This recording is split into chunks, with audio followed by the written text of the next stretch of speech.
റമദാൻ മാസം തുടങ്ങുന്നതുകൊണ്ടാണ് നമ്മുടെ സാധാരണ 6 മണി എന്നുള്ളത് 5 മണിയാക്കി മാറ്റാൻ കാരണം ധാരാളം സ്ത്രീകളുടെ വിളികളും ഈ കൂട്ടത്തിൽ വരുന്നുണ്ട് ഈ 5 മണിയാക്കിയതിന് ശേഷം. അപ്പോൾ അവർ പറയുന്നത് റമദാൻ്റെ അവസാനത്തെ ഒരുക്കങ്ങൾ അവസാനത്തെ മണിക്കൂറിലാണ്. അപ്പോൾ അതിന് കുറച്ചുകൂടി നേരത്തെയാക്കണം എന്നാണ്. പക്ഷെ നേരത്തെയാക്കുന്നത് കുറേ കൂടി പ്രയാസമാണെന്ന് നിങ്ങൾ പലരും പറഞ്ഞതായിട്ട് അറിഞ്ഞു. അതുകൊണ്ട് ഈ സമയം തന്നെ ആക്കലേ നിവൃത്തിയുള്ളൂ എന്നാണ് നിങ്ങളെ പലരുടെയും അഭിപ്രായം എന്നാണ് കേട്ട്. അങ്ങനെ നമുക്കൊരു കാര്യം ചെയ്യാം, ഈ 1 മണിക്കൂർ എടുക്കുന്നത് കുറച്ചുകൂടി സമയം കുറക്കുന്ന നിലയെടുക്കുക, അതായിരിക്കും നല്ലത്. അങ്ങനെയാകുമ്പോൾ അവർക്കും കുറച്ചൊരു സൗകര്യമാവും. അങ്ങനെ ഒരു നിലയെടുക്കുക എന്നാണ് തോന്നുന്നത്. കോവിഡ് പോസിറ്റീവായ പ്രായം ചെന്നവരെ മാത്രമല്ല കുഞ്ഞുങ്ങളെയും വരെ രോഗമുക്തമാക്കാൻ കഴിഞ്ഞുവെന്നായിരുന്നു സംസ്ഥാനത്തിൻ്റെ അനുഭവം. നമ്മുടെ രാജ്യത്ത് തന്നെ ആദ്യമായി 1 വയസ്സും 10 മാസവും പ്രായമായ കുഞ്ഞിൻ്റെ അസുഖം ഭേദമാക്കിയ അനുഭവം, തുടർന്ന് 2 വയസ്സുള്ള കുഞ്ഞിൻ്റെ അസുഖം ഭേദമാക്കിയത് ഒക്കെ നമ്മുടെ അനുഭവത്തിലുള്ളതാണ്. പക്ഷേ ഇന്നൊരു കുഞ്ഞ് മരണപ്പെട്ടു. കോഴിക്കോട് ജില്ലയിൽ ചികിത്സയിലായിരുന്ന മലപ്പുറം സ്വദേശിയായ 4 മാസം മാത്രം പ്രായമുള്ള കുട്ടി ഹൃദയസംബന്ധമായ അസുഖം മൂലം ഗുരുതരാവസ്ഥയിൽ ചികിത്സയിലായിരുന്നു. അതിനിടെയാണ് കോവിഡ് ബാധ സ്ഥിരീകരിച്ചത്. ജന്മനാ ഹൃദയത്തിന് വൈകല്യമുള്ള ഈ കുഞ്ഞിനെ രക്ഷിക്കാൻ എല്ലാ ശ്രമങ്ങളും നടത്തിയിരുന്നു. പിഞ്ചു കുഞ്ഞിൻ്റെ വേർപാട് ഏറെ ദുഃഖകരമാണ്. ഇന്നത്തെ പരിശോധനാ ഫലം 3 പേർക്ക് പോസിറ്റീവും 15 പേർക്ക് നെഗറ്റീവുമാണ്. പോസിറ്റീവായ 3 പേരും കാസർഗോഡ് ജില്ലക്കാരാണ്. 3 പേർക്കും സമ്പർക്കം മൂലമാണ് രോഗബാധയുണ്ടായത്. കാസർഗോഡ് 5, പത്തനംതിട്ട, മലപ്പുറം, കണ്ണൂർ 3 വീതം, കൊല്ലം 1. ഇങ്ങനെയാണ് പരിശോധനാ ഫലം നെഗറ്റീവായവർ. ഇതുവരെ 450 പേർക്കാണ് സംസ്ഥാനത്ത് രോഗം സ്ഥിരീകരിച്ചത്. അതിൽ 116 പേർ ഇപ്പോൾ ചികിത്സയിലാണ്. 116. 21,725 പേരാണ് ഇപ്പോൾ നിരീക്ഷണത്തിലുള്ളത്. 21,243 പേർ വീടുകളിലാണ്. 452 പേർ ആശുപത്രികളിലുമാണ്. ഇന്ന് മാത്രം 144 പേരെ ആശുപത്രിയിൽ പ്രവേശിപ്പിച്ചു. ഇതുവരെ 21,941 സാമ്പിളുകളാണ് പരിശോധനയ്ക്ക് അയച്ചത്. 20,830 എണ്ണം രോഗബാധയില്ല എന്ന് ഉറപ്പാക്കിയിട്ടുണ്ട്. കണ്ണൂർ ജില്ലയിലാണ് ഏറ്റവും കൂടുതൽ ആളുകൾ ചികിത്സയിലുള്ളത്, 56 പേർ. കാസർഗോഡ് ജില്ലക്കാരായ 18 പേരാണ് ചികിത്സയിലുള്ളത്. തൃശ്ശൂർ, ആലപ്പുഴ ജില്ലകളിൽ വൈറസ് ബാധ സ്ഥിരീകരിച്ച് ആരും ചികിത്സയിലില്ല. കർണാടകത്തിലെ കുടകിൽ നിന്ന് കണ്ണൂർ ജില്ലയിലേക്ക് കാട്ടിലൂടെ അതിർത്തി കടന്നു വന്ന 8 പേരെ കൊറോണ കെയർ സെൻ്ററിലാക്കി. ഈ ഒരാഴ്ച ഇങ്ങനെ 57 പേരാണ് കുടകിൽ നിന്നും നടന്ന് അതിർത്തി കടന്നു വന്നത്. ഇരിട്ടിയിലെ 2 കൊറോണ കെയർ സെൻ്ററുകളിലായി ഇവരെ പാർപ്പിച്ചിരിക്കുകയാണ്. ഇത് സംസ്ഥാന അതിർത്തികളിലെല്ലാം സംഭവിക്കാനിടയുള്ള കാര്യമാണ്. അതുകൊണ്ടാണ് സംസ്ഥാന അതിർത്തിയിലാകെ നല്ല ജാഗ്രത പാലിക്കണമെന്ന് പറയുന്നത്. ഇങ്ങോട്ട് വരാനുള്ളവർ പല വഴികളിലൂടെ, അത് ഊടുവഴികളാവാം, കാനനപ്പാതയാവാം, പല മാർഗങ്ങൾ സ്വീകരിക്കുകയാണ്. അപ്പോൾ അതിർത്തി പങ്കിടുന്ന ജില്ലകളിലെല്ലാം നല്ല ജാഗ്രത തുടരേണ്ടതായിട്ടുണ്ട്. കോവിഡ് ഇതര രോഗം ബാധിച്ചവർക്ക് ജീവൻ രക്ഷാ മരുന്നുകൾ അത് ലഭിക്കാത്ത പ്രശ്നങ്ങൾ ചിലപ്പോൾ ഉണ്ടാകുന്നുണ്ട്. അത് തദ്ദേശഭരണ സ്ഥാപനങ്ങളിലൂടെ നൽകുന്നതിനുള്ള നടപടികൾ സ്വീകരിക്കും.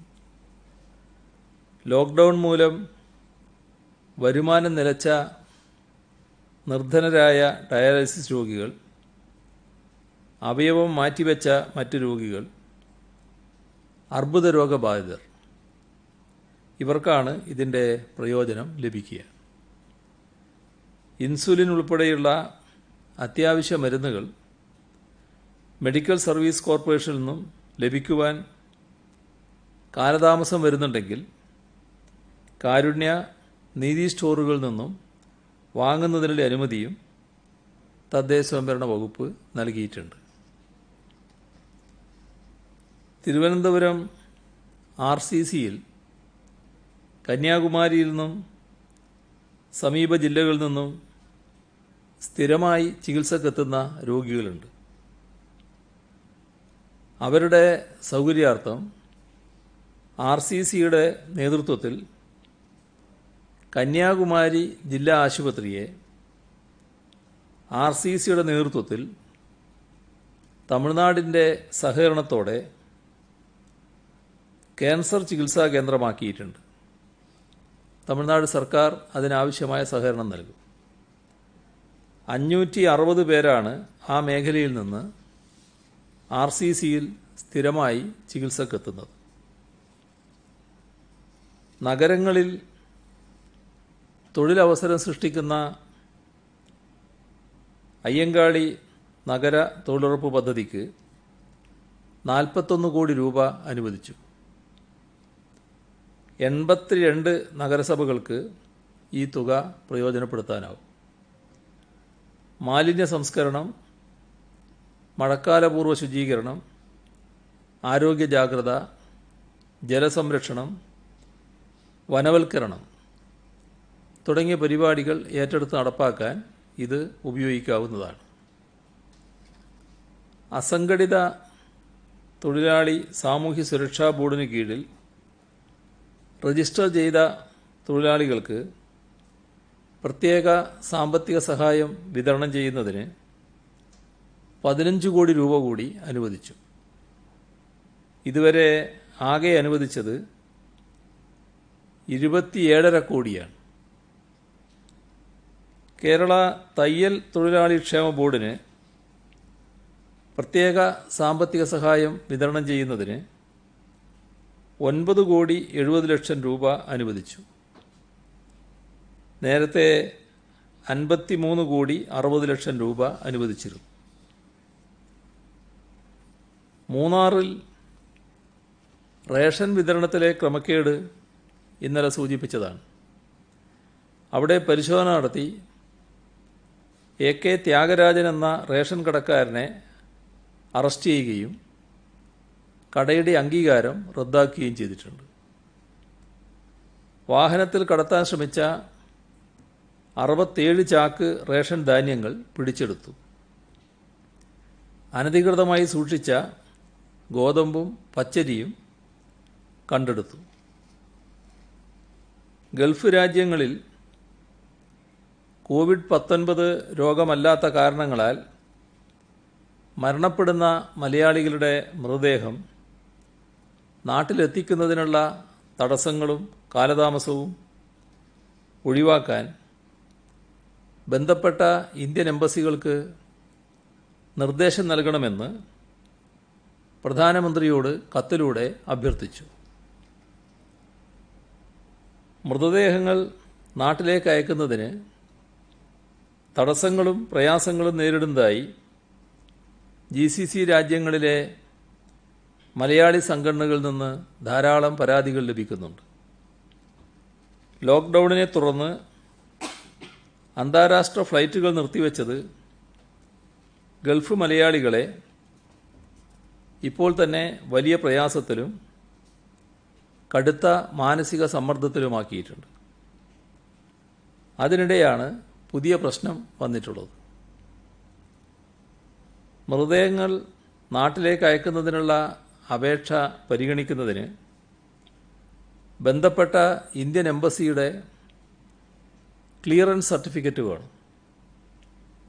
ഇന്ത്യൻ എംബസികളാവട്ടെ ദില്ലിയിലെ കേന്ദ്ര ആഭ്യന്തര മന്ത്രാലയത്തിൽ നിന്ന്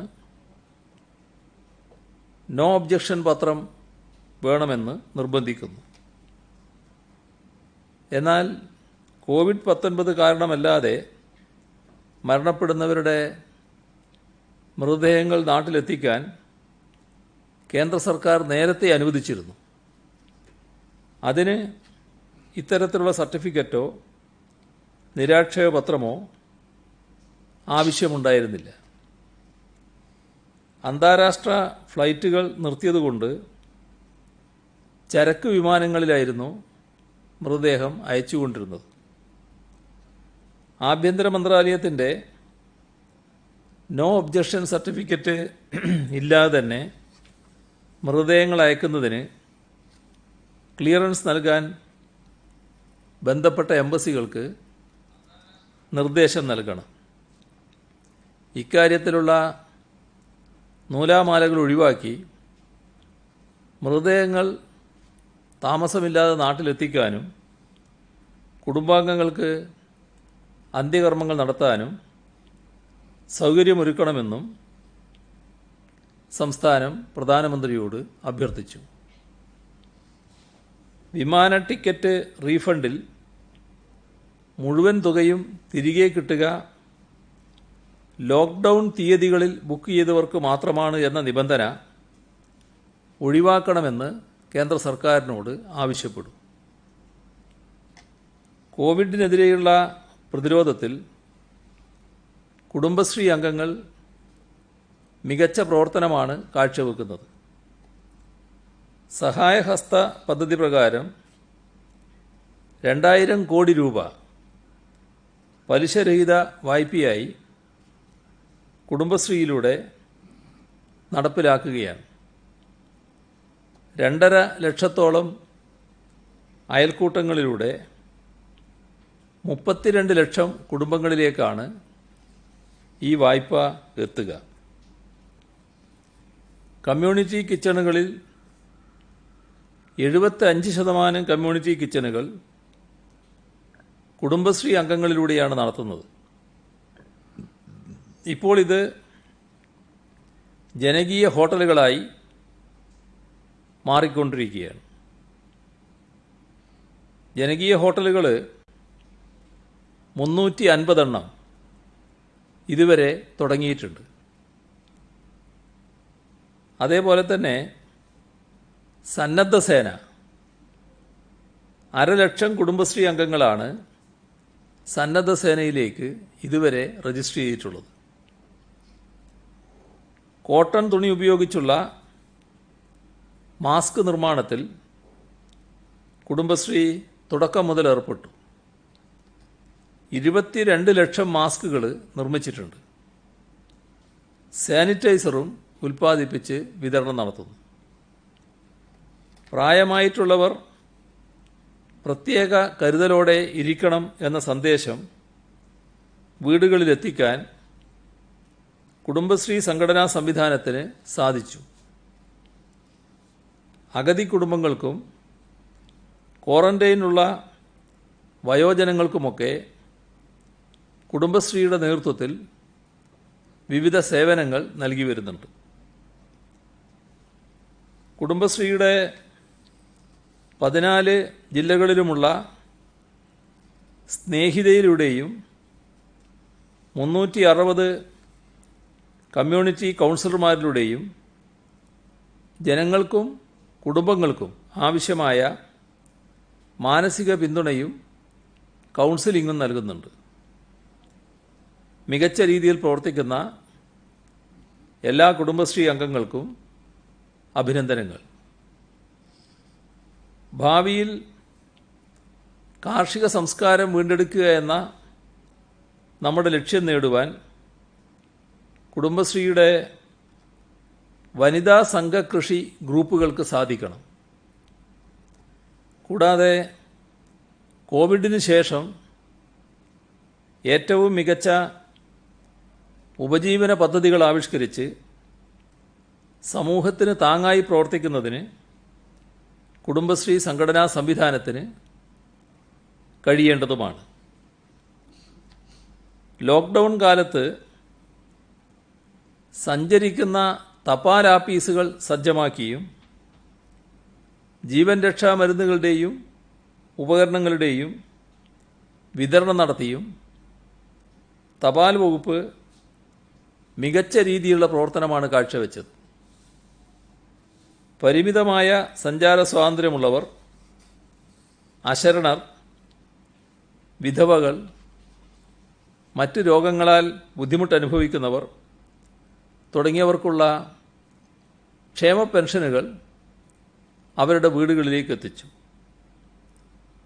48,76,00,000 രൂപയുടെ 3,13,719 ക്ഷേമ പെൻഷനുകൾ ഗുണഭോക്താക്കളുടെ വീട്ടുപടിക്കലെത്തിച്ചു.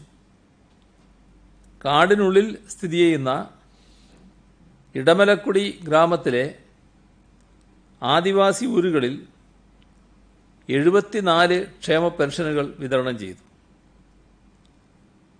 16,91,00,000 രൂപയുടെ 21,577 സർവീസ് പെൻഷനുകളും ഇത്തരണത്തിൽ വിതരണം ചെയ്യുകയുണ്ടായി. ബാങ്കിലോ ATMലോ പോകാതെ ഉപഭോക്താക്കൾക്ക് പണം വീട്ടുപടിക്കൽ എത്തിക്കുന്ന പദ്ധതിയും നടപ്പാക്കിയിരുന്നു. 48,598 ഉപഭോക്താക്കൾ അവരുടെ വീട്ടുപടിക്കൽ തന്നെ പോസ്റ്റ്മാനിൽ നിന്നും ഇത്തരത്തിൽ പണം കൈപ്പറ്റി. കോവിഡ്-19-നെതിരെയുള്ള പോരാട്ടത്തിൽ ഏർപ്പെടുന്നവർക്കുള്ള ആദരമായി കേരള തപാൽ സർക്കിൾ ഒരു പ്രത്യേക തപാൽ കവർ തന്നെ പുറത്തിറക്കി. രാജ്യത്ത് ആദ്യമായിരുന്നു ഇത്തരമൊരു സംഭവം.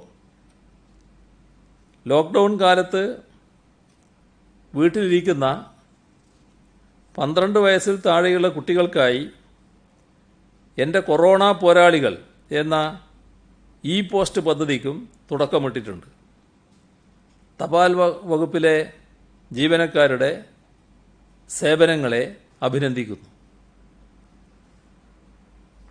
വ്യവസായ വകുപ്പിന് കീഴിലെ പൊതുമേഖലാ സ്ഥാപനങ്ങളുടെ ഉടമസ്ഥതയിലുള്ള 307 ഏക്കർ ഭൂമിയിൽ പച്ചക്കറി, കിഴങ്ങ്, വാഴ എന്നിവ കൃഷി ചെയ്യാൻ തീരുമാനിച്ചു. Kozhikode district rotary club Kozhikode medical കോളേജിന് 1 കോടി രൂപയോളം വിലയുള്ള മെഡിക്കൽ ഉപകരണങ്ങൾ ലഭ്യമാക്കിയിട്ടുണ്ട്. 4 വെന്റിലേറ്ററുകൾ അടക്കമുള്ളവയാണിത്. പയ്യന്നൂർ റോട്ടറി ക്ലബ്ബ് മഞ്ചേശ്വരത്ത് ഡിസ്ഇൻഫെക്ഷൻ കേന്ദ്രവും ആരംഭിക്കുകയുണ്ടായി.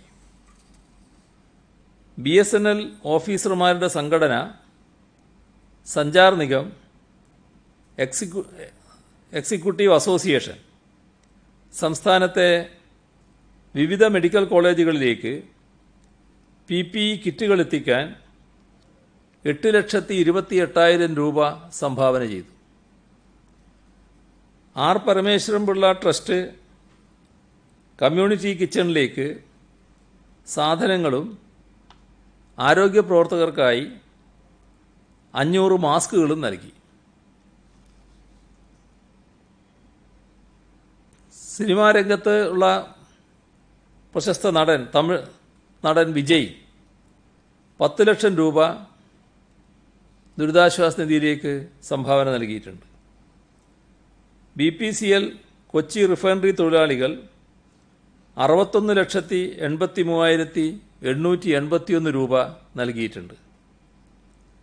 ആറ്റിങ്ങൽ മണ്ഡലത്തിലെ വിവിധ സ്ഥാപനങ്ങളും നാട്ടുകാരും 1,14,38,758 രൂപ നൽകിയിട്ടുണ്ട്. പുതുക്കാട് താലൂക്ക് ആശുപത്രിയിലെ ഹെഡ് നഴ്സ് ബീനാകുമാരി 1 ലക്ഷം രൂപ നൽകിയിട്ടുണ്ട്. മാഹി കോളേജിൽ നിന്ന് റിട്ടയർ ചെയ്ത പ്രൊഫസർ KV ജനാർദ്ദനൻ 1 ലക്ഷം രൂപ. റിട്ടയേർഡ് പ്രൊഫസർ സുശീല മാർഷൽ 50,000 രൂപ. അയർലൻഡിൽ നിന്നുള്ള ഡോക്ടർ വിക്ടർ എഡ്ഗർ മോറിസ് 4,85,000 രൂപ. കുണ്ടറയിലെ ഹോട്ട് കേക്ക്സ് ബേക്കറി തൊഴിലാളികൾ 1 ലക്ഷം രൂപ. യുണൈറ്റഡ് സെപ്റ്റക് ടാങ്ക് സിഇഒയും സഹപ്രവർത്തകരും 10,43,121 രൂപ. ആർ പരമേശ്വരൻ പിള്ള ട്രസ്റ്റ് 1 ലക്ഷം രൂപ. മുഹമ്മദ് റബീഖ് പാളയം 10,000 രൂപ. മാനസികമായി വെല്ലുവിളി നേരിടുന്ന കുട്ടി തൻ്റെ പെൻഷൻ തുകയാണ് കൈമാറിയത്. നാരീശക്തി പുരസ്കാര ജേതാവ് 105 വയസ്സുള്ള കൊല്ലം പ്രാക്കുളം സ്വദേശിനി ഭാഗീരഥി അമ്മ തൻ്റെ വാർദ്ധക്യകാല പെൻഷൻ തുക ഇതിലേക്ക് നൽകി. 103 വയസ്സുള്ള കണ്ണൂർ ആലച്ചേരിയിലെ തമ്പായി അമ്മ തൻ്റെ 1 മാസത്തെ പെൻഷൻ തുക നൽകി. കോട്ടയം സ്വദേശി PR രാജു 1 ലക്ഷം രൂപ.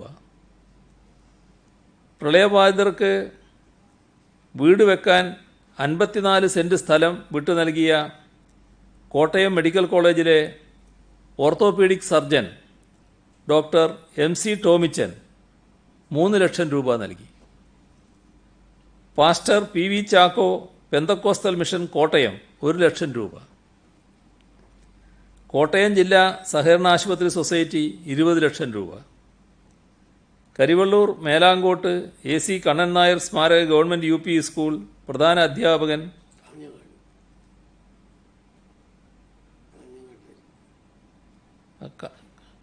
കാഞ്ഞങ്ങാട് മേലാങ്കോട്ട് AC കണ്ണൻ നായർ സ്മാരക ഗവൺമെൻറ് UP സ്കൂൾ പ്രധാന അധ്യാപകൻ ഡോക്ടർ കൊടക്കാട് നാരായണൻ 1 മാസത്തെ ശമ്പളമായ 85,190 രൂപയും ഭിന്നശേഷിക്കാരനായ മകൻ ലഭിക്കുന്ന പെൻഷൻ തുകയും ചേർത്ത് 1 ലക്ഷം രൂപ. കാർത്തികപ്പള്ളി താലൂക്ക് ലൈബ്രറി കൗൺസിൽ 2,30,680 രൂപ.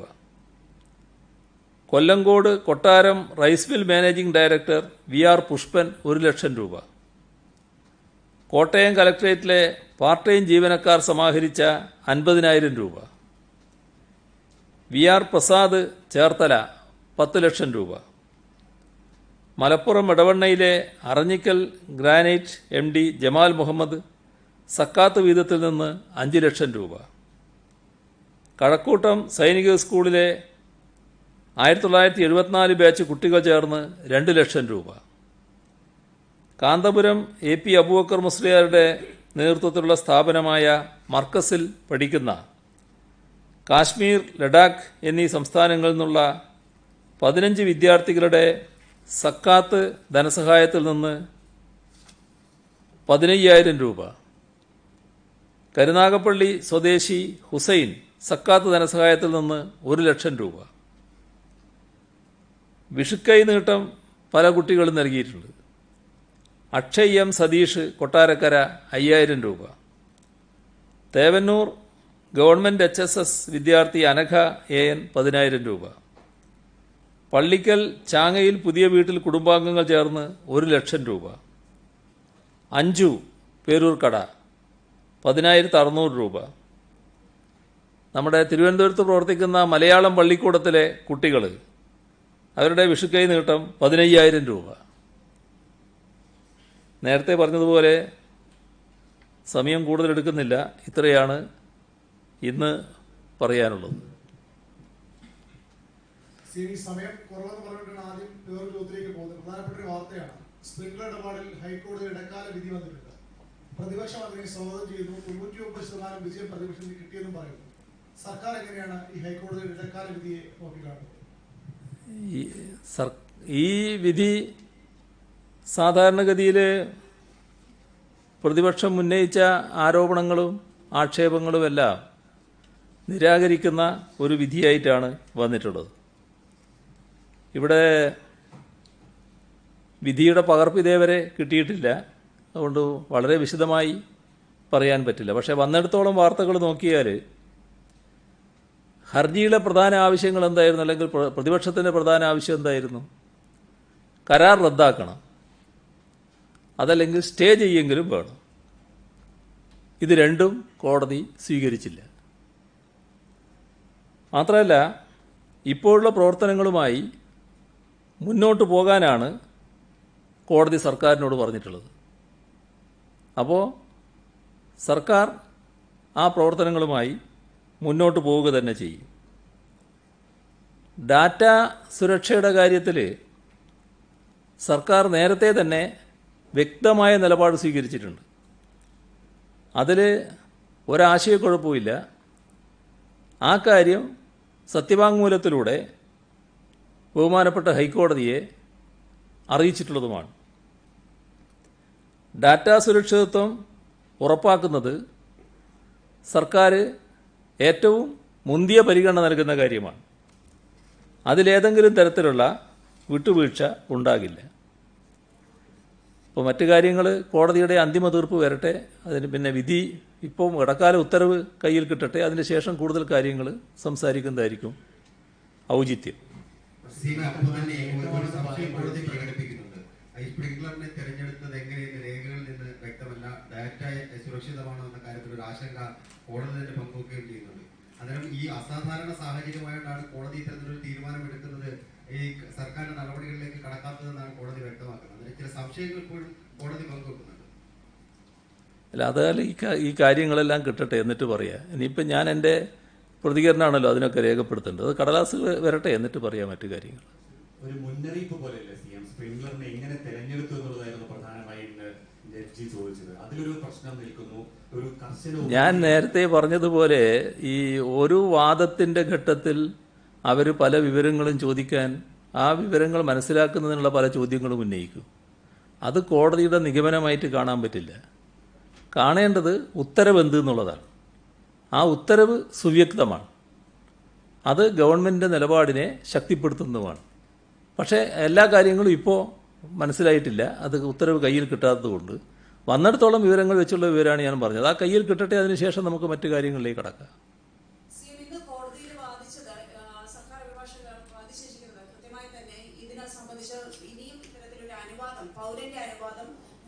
മുൻകൂറായി സ്വീകരിക്കേണ്ട കാര്യമില്ല എന്നാണ് വാദിച്ചിരിക്കുന്നത്. ഇപ്പോൾ CPM-നെ സംബന്ധിച്ചിടത്തോളം ശക്തമായ നിലപാടാണ് ഡേറ്റ സ്വകാര്യത നിയമത്തിന് വേണ്ടി കേന്ദ്ര തലത്തിൽ തന്നെ പാർട്ടി സ്വീകരിച്ചിരിക്കുന്നത്.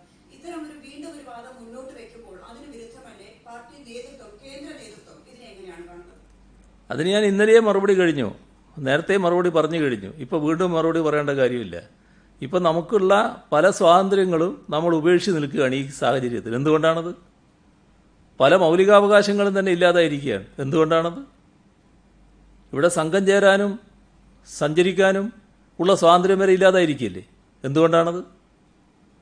നമ്മളൊരു സംസ്ഥാനത്ത് മറ്റൊരു സംസ്ഥാനത്തിലേക്ക് പോകാൻ പാടില്ല എന്ന് പറയാൻ ആർക്കെങ്കിലും പറ്റുമോ പഴയ കാലത്ത്? എന്തുകൊണ്ടാണ് അങ്ങനെ വന്നത്? ഇതൊരു പ്രത്യേക കാലമാണ്. ആ കാലത്തിൻ്റെ പ്രത്യേകത നാം ഉൾക്കൊണ്ടുകൊണ്ട് പോകണം. അതാണ് പ്രത്യേകത.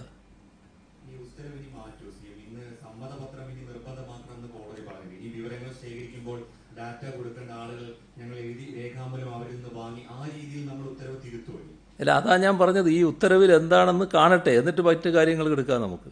സിഎം ഉത്തരവ് പറഞ്ഞപ്പോൾ കോടതി പറഞ്ഞത് we are not at all happy എന്ന് പറഞ്ഞിട്ടാണ് ഓർഡർ. ഒരു നമ്മൾ നേരത്തെ പറഞ്ഞിരുന്നത് ഈ വിവരങ്ങൾ ശേഖരിക്കുന്നതിന് അനുമതി ആവശ്യമില്ല എന്നാണ് പറഞ്ഞത്. പക്ഷെ അത് കോടതി തള്ളിയിരിക്കുകയാണ്. അനുമതി വേണമെന്ന് പറഞ്ഞിരിക്കുന്നു, കൺസെന്റ് നിർബന്ധമാക്കി. അപ്പോൾ നമ്മൾ പറഞ്ഞ ഒരു കാര്യത്തിന് വിരുദ്ധമായിട്ടല്ലേ ഫൈനൽ ഓർഡർ വരുന്നത്? പറഞ്ഞ കാര്യത്തിന് വിരുദ്ധമായ ഓർഡറായിട്ട് സർക്കാർ ഇതിനെ കാണുന്നില്ല.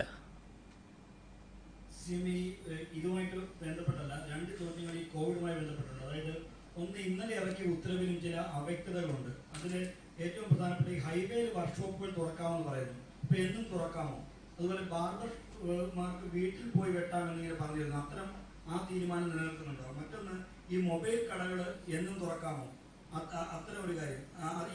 അതോടൊപ്പം തന്നെ ഈ നമ്മുടെ ഈ ബാംബു കോർപ്പറേഷൻ ഉൾപ്പെടെയുള്ള സർക്കാരിന്റെ പല സ്ഥാപനങ്ങളും ഈ അവർക്ക് ശമ്പളം പോലും നൽകിയിട്ടില്ല. ഈ മുഖ്യമന്ത്രി ആവർത്തിച്ച് ഇത് പറയുമ്പോഴും ആളുകൾക്ക് ശമ്പളം കിട്ടിയിട്ടില്ല. പിന്നെ ഈ കെട്ടുനിർമ്മാണ ക്ഷേമതി എന്നുള്ള ഈ അവർ പെൻഷൻ കിട്ടിയിട്ടില്ല. ഇങ്ങനെ നമ്മൾ ഈ നിരന്തരമായി പറയുന്ന കാര്യങ്ങൾ പലതും പ്രാവർത്തികമായിട്ടില്ല. ശമ്പളവും മറ്റു കാര്യങ്ങളും ഒക്കെ കൃത്യമായിട്ട് കിട്ടുക എന്നുള്ളത് തന്നെയാണ് ഉദ്ദേശിക്കുന്നത്. അതിൽ ഒരു തടസ്സവും ഉണ്ടാവില്ല. സ്ഥാപനത്തിന് എന്തെങ്കിലും സാമ്പത്തിക പ്രയാസം തൽക്കാലം ഉണ്ടായിട്ടുണ്ടെങ്കിൽ കുറച്ച് താമസം വന്നിട്ടുണ്ടാവും. പക്ഷെ അതൊക്കെ പരിഹരിക്കുന്നതിനാവശ്യമായ നടപടികൾ സ്വീകരിച്ചു പോകുമെന്ന് തന്നെ ഉറപ്പിക്കാവുന്നതാണ്. ഒരു ആശങ്കയും ആ കാര്യത്തിൽ ഉണ്ടാകേണ്ടതായിട്ടില്ല. മറ്റു കാര്യങ്ങളിൽ ഈ ബാർബർ ഷാപ്പുകൾ തുറക്കുക എന്ന് പറയുമ്പോൾ ഉണ്ടാകുന്ന പ്രശ്നം ഒരു ഘട്ടത്തിൽ ഇവിടെ പറഞ്ഞതാണല്ലോ. നേരത്തെ ഞങ്ങൾ തന്നെ ആലോചിച്ചതായിരുന്നു തുറക്കാം എന്നുള്ളത്. പക്ഷെ അതുണ്ടാക്കുന്ന മറ്റൊട്ടേറെ പ്രശ്നങ്ങൾ ഒരുപാട് വിദഗ്ധർ തന്നെ ചൂണ്ടിക്കാണിക്കുന്നിടയുണ്ടായി. അത് കുറച്ച് സാരമായ പ്രശ്നം തന്നെയാണ്. പെട്ടെന്ന് നമുക്ക് തള്ളിക്കളയാൻ കഴിയുന്ന ഒന്നല്ല. അതുകൊണ്ടാണ് തുറക്കുന്നത് തൽക്കാലം മാറ്റിവെക്കുന്നതിടയുണ്ടായത്. പിന്നെയുള്ളത് വീടുകളിലേക്ക് പോകുക എന്നുള്ളത്, വീടുകളിൽ പോയി ചെയ്യുക എന്നുള്ളത്, അത് സാധാരണ നിലക്ക് അവിടെയുള്ള ഉപയോഗിക്കുന്ന തുണിയും മറ്റും ആ വീട്ടിൽ തന്നെ ഉള്ളതായിരിക്കും. പിന്നെ പലരും ഇപ്പോൾ അവരവരുടെ കത്രിയൊക്കെ ഉപയോഗിച്ച് മുടി വെട്ടുന്നവരുണ്ട്. അങ്ങനെയൊക്കെ ആയിരിക്കും. അങ്ങനെയൊക്കെയുള്ള നടപടികൾ സ്വീകരിക്കുന്നതിന് മറ്റു വലിയ പ്രയാസങ്ങൾ വരില്ല. അത് സഞ്ചരിക്കാനുള്ള സൗകര്യം മാത്രമേ വേണ്ടതുള്ളൂ. സഞ്ചരിക്കാൻ വലിയ വിഷമം ഈ ഘട്ടത്തിൽ വരുന്നതല്ല, ഇതിനകത്ത് വരുന്നതല്ല. ഹോട്ട്സ്പോട്ടായിട്ട് നിൽക്കുന്ന സ്ഥലത്ത് മാത്രമേ മറ്റു ചില പ്രശ്നങ്ങൾ വരികയുള്ളൂ.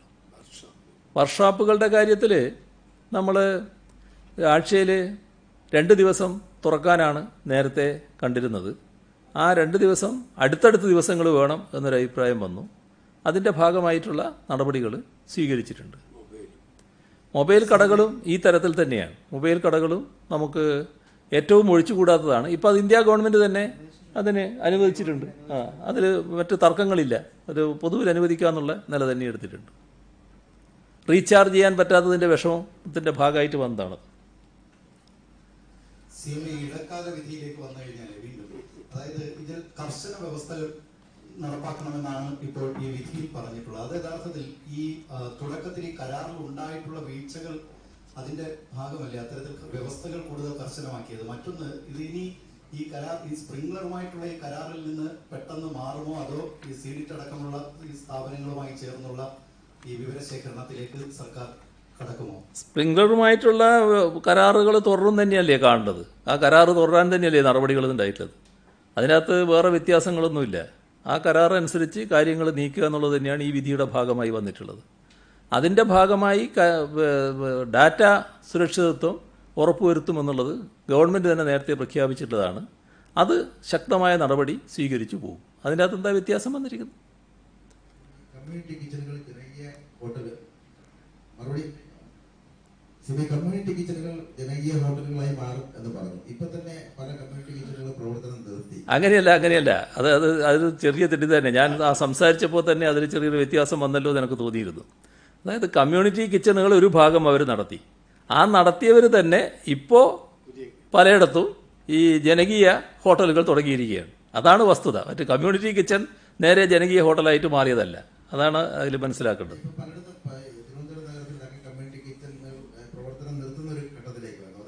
അത് സ്വാഭാവികമല്ലേ. അതിന് നമ്മൾ സന്തോഷിക്കുകയല്ലേ വേണ്ടത്. കമ്മ്യൂണിറ്റി കിച്ചൺ എന്തിനാ? നമ്മുടെ നാട്ടിൽ ആരും പട്ടിണി കിടക്കാൻ പാടില്ല.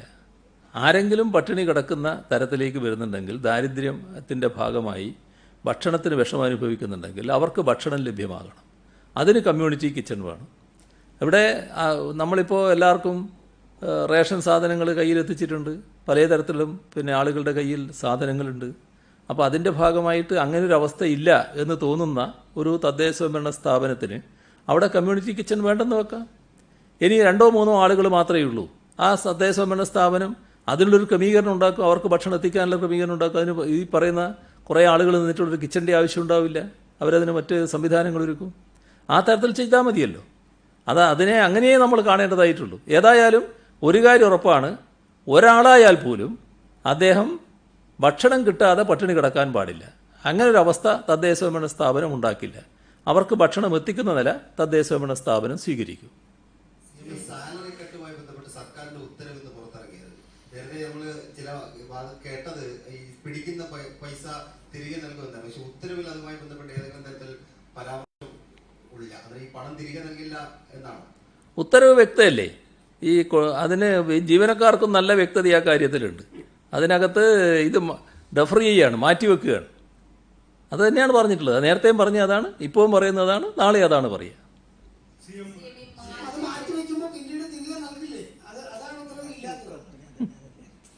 മാറ്റിവെക്കലിന്റെ അർത്ഥം മനസ്സിലാകാതായോ നിങ്ങൾക്ക്? എന്തെല്ലാം ചോദ്യങ്ങളാണ് നിങ്ങൾ ചോദിക്കുന്നത്?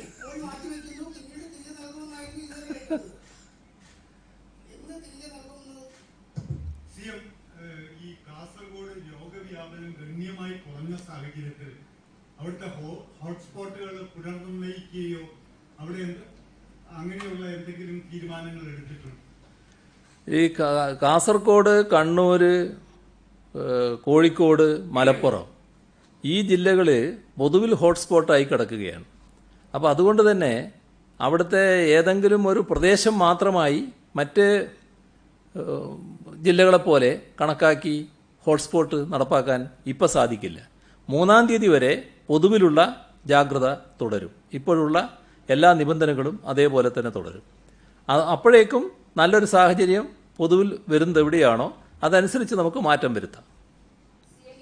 മലപ്പുറത്ത് മരണപ്പെട്ട 4 വയസ്സായ കുഞ്ഞിന്റെ 4 മാസം പ്രായമായ കുഞ്ഞിന്റെ അതിന് എവിടുന്നാണ് രോഗം ബാധിച്ചത് എന്നുള്ളതിൽ ഇപ്പോഴും ഒരു വ്യക്തതയില്ല. അതിൽ ഉള്ള പരിശോധനകൾ ഏത് രീതിയിലാണ് മുന്നോട്ട് പോകുന്നത്? ആ പരിശോധന ഗൗരവമായി നടത്തിക്കൊണ്ടിരിക്കുന്നുണ്ട്. എങ്ങനെയാണ് രോഗം ബാധിച്ചതെന്ന് മനസ്സിലാക്കാനുള്ള. കാരണം മാതാപിതാക്കൾക്ക് രോഗബാധ ഇതേവരെ കണ്ടെത്തിയിട്ടില്ല. എന്താണെന്നുള്ളത് പരിശോധിക്കുന്നുണ്ട്.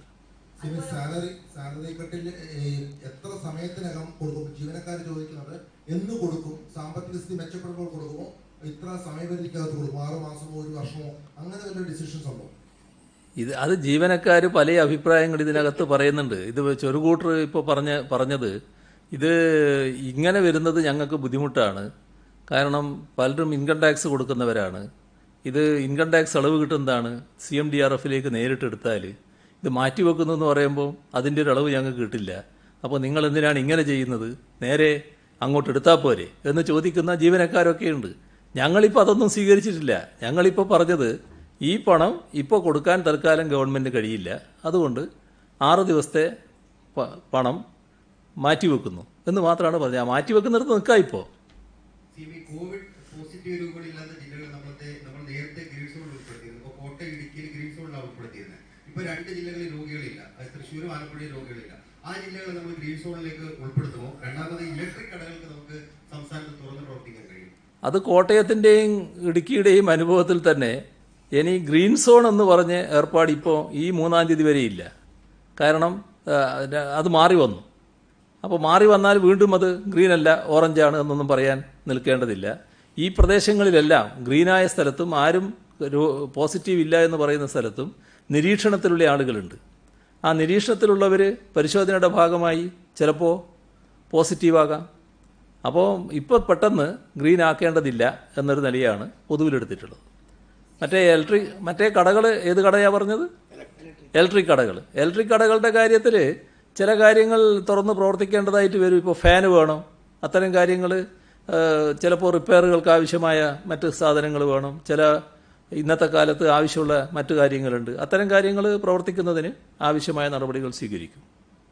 മാലദ്വീപിലുള്ള കുറച്ച് മലയാളികൾ ആശങ്ക അറിയിച്ചിട്ടുണ്ട്. അവർക്ക് അവിടെ നിരീക്ഷണത്തിൽ തന്നെ 14 പേർ ഒരുമിച്ച് കഴിയുന്ന ഒരു അവസ്ഥയാണ്. എംബസി പോലും കൃത്യമായ രീതിയിൽ ഇടപെടുന്നില്ല. സർക്കാരിന്റെ ഒരു അടിയന്തര ഇടപെടൽ ഈ വിഷയത്തിൽ വേണമെന്നാണ് അവർ ആവശ്യപ്പെടുന്നത്. നിരവധി മലയാളി കുടുംബങ്ങളും ജോലി ചെയ്യുന്നവരുമാണ് അവിടെ ഉള്ളത്.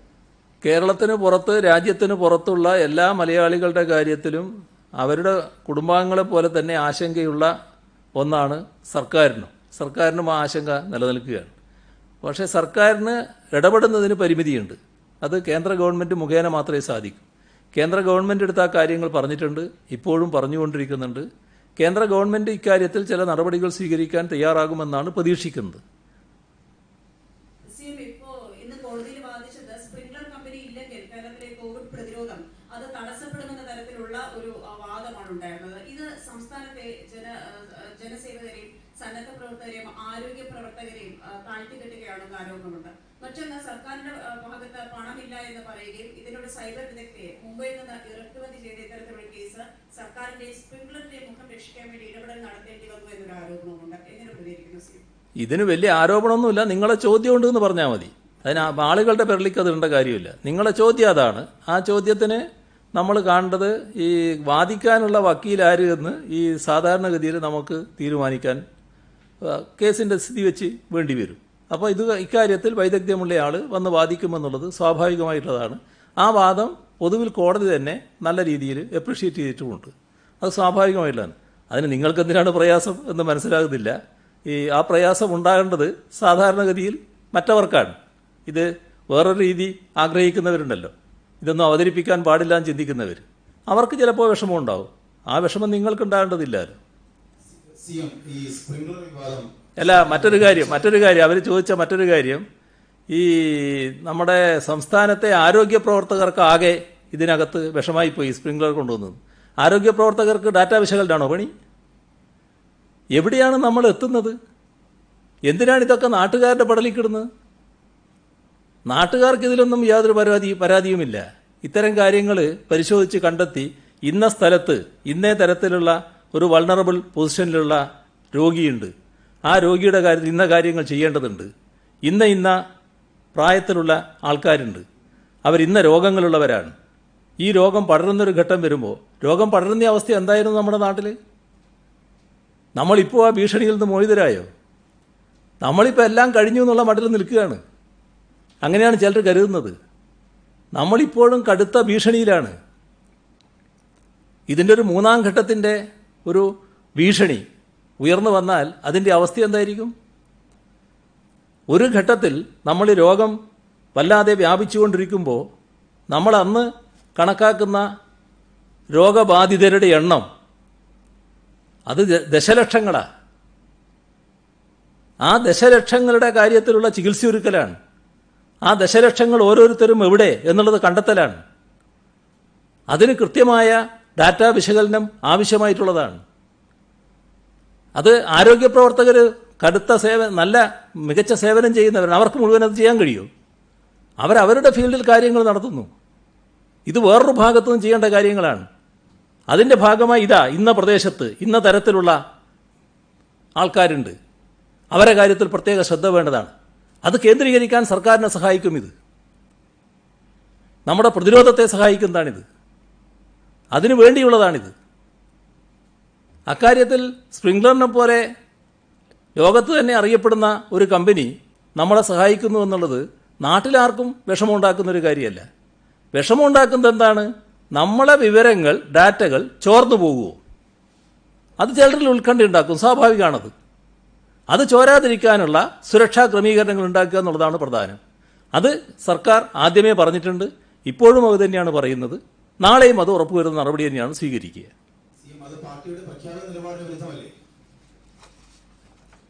പാർട്ടിയുടെ നിലപാട് എന്താണെന്ന് എല്ലാവർക്കും അറിയാലോ.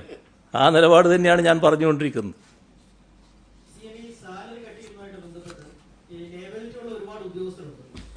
ലോണും മറ്റു കാര്യങ്ങളും അവർക്ക് അവരുടെ ശമ്പളത്തിൽ നിന്ന് വീണ്ടും പിടിക്കുന്നത് വലിയ പ്രശ്നത്തിലേക്ക് പോകുമെന്ന് പറഞ്ഞിട്ടുണ്ട്. രണ്ടാമതൊരു ചോദ്യം, അതിന്റെ കൂട്ടത്തിൽ ഇതും കണക്കാക്കിയാൽ മതി. അതിന്റെ കൂട്ടത്തിൽ, ആ ലയബിലിറ്റിയുടെ കൂട്ടത്തിൽ ഇതും കണക്കാക്കിയാൽ മതി. വേറെ രക്ഷയൊന്നും അതിനില്ല. ഇപ്പോൾ ശമ്പളം എന്നത് ഈ പറയുന്ന 6 ദിവസത്തെ എന്നുള്ളതാണ് ഇപ്പോൾ ഒഴിവാക്കിയിട്ടുള്ളത്. നമ്മുടെ നാടിൻ്റെ അവസ്ഥ നാം കൃത്യമായി മനസ്സിലാക്കണം. അതിൻ്റെ ഭാഗമായിട്ടാണ് ഇങ്ങനെയൊരു നിലപാടിലേക്ക് വന്നിട്ടുള്ളത്. ഇപ്പോൾ തൽക്കാലം അതേ ഉള്ളൂ എന്നുള്ളത് ആശ്വസിക്കാം. ഞാൻ നേരത്തെ പറഞ്ഞ കാര്യം ഓർമ്മിപ്പിക്കുകയാണ്. നമ്മളെ സമയം ആയി വരുന്നു. എന്തോ നിങ്ങൾ പറയാൻ ഒന്നുകൂടി ഉണ്ടോ എന്ന് അതുകൂടി പറഞ്ഞിട്ട് നമുക്ക് അവസാനിപ്പിക്കാം. പ്രവാസികൾ നമ്മൾ 5 ലക്ഷം പ്രവാസികൾ വരുന്നതാണ് നമ്മൾ ഏകദേശം കണക്കൂട്ടിട്ടുള്ളത്. അതിനനുസരിച്ചുള്ള അടിസ്ഥാന സൗകര്യങ്ങളാണ് നമ്മൾ ഒരുക്കുന്നതെന്നാണ് പറഞ്ഞത്. ഈ പ്രവാസികൾ നമ്മൾ മറ്റ് സംസ്ഥാനങ്ങളിലുള്ള ഉൾപ്പെടോ അതോ മറ്റ് രാജ്യങ്ങളിലുള്ള പ്രവാസികൾ മാത്രമേ ഉൾപ്പെടുള്ളൂ? 1. 2, നമ്മുടെ അടിസ്ഥാന സൗകര്യങ്ങൾക്കൊപ്പം നമ്മൾ ഈ ആരോഗ്യ പ്രവർത്തകരുടെയും ഡോക്ടർമാരും ഉൾപ്പെടെ കൂടുതൽ സേവനം ആവശ്യമായിട്ട് വരും. അപ്പൊ അതിന് നമ്മൾ എങ്ങനെയാണ് ഒരുങ്ങുന്നത്? കൂടുതൽ ആരോഗ്യ പ്രവർത്തകരും ഡോക്ടർമാർ ഉൾപ്പെടെയുള്ളവരെ നമ്മൾ എങ്ങനെയാണ് അറേഞ്ച് ചെയ്യാൻ ഉദ്ദേശിക്കുന്നത്? ഈ നമ്മുടെ നാട്ടിലുള്ള ആളുകൾക്ക് അവകാശപ്പെട്ടതാണ് നമ്മുടെ നാട്. അവരിപ്പോൾ ഒരു സ്ഥലത്തായിപ്പോയി എന്നുള്ളത് കൊണ്ട് അവർക്ക് ഇങ്ങോട്ട് വരാൻ അവകാശമില്ല എന്ന് നമ്മൾ ആരും കരുതരുത്. സാധാരണ നമ്മൾ ബസ് കയറുന്നതിനെ പറ്റി പറയാറില്ലേ, കയറി കഴിഞ്ഞാൽ പിന്നെ മറ്റുള്ള ആൾ കയറേണ്ടത്. അതല്ല നാടിൻ്റെ അവസ്ഥ. ഈ നാട്ടിൽ നിന്ന് അവർ ജീവസന്ധാരണത്തിന് വേണ്ടി പുറത്തു പോയിട്ടുള്ളവരാണ്. അവർക്ക് എപ്പോഴും ഇങ്ങോട്ട് വരാനുള്ള അവകാശമുണ്ട്. നിങ്ങൾ പറഞ്ഞ നമ്പറോ അത് നിങ്ങളെ കണക്കാണ്, നമ്മളെ കണക്കല്ല. നിങ്ങൾ പറഞ്ഞ എണ്ണോ ഇനി അതിൽ കൂടുതലോ കുറവോ എത്രയായാലും ഒരു പ്രശ്നവുമില്ല. ഇവിടെ വരുന്ന എല്ലാവരെയും സംരക്ഷിക്കാൻ സർക്കാർ ബാധ്യസ്ഥമാണ്. അതിനെല്ലാമുള്ള സജ്ജീകരണങ്ങളും ഒരുക്കുന്നതാണ്. എന്ത് ക്രമീകരണം വേണമെങ്കിലും ഇവിടെ അതിൻ്റെ ഭാഗമായി ഒരുക്കിയിരിക്കും. ഒരു ആശങ്ക അക്കാര്യത്തിൽ വേണ്ട. നമുക്ക് ഇപ്പോൾ അവസാനിപ്പിക്കാം, ബാക്കി നാളെ കാണാം.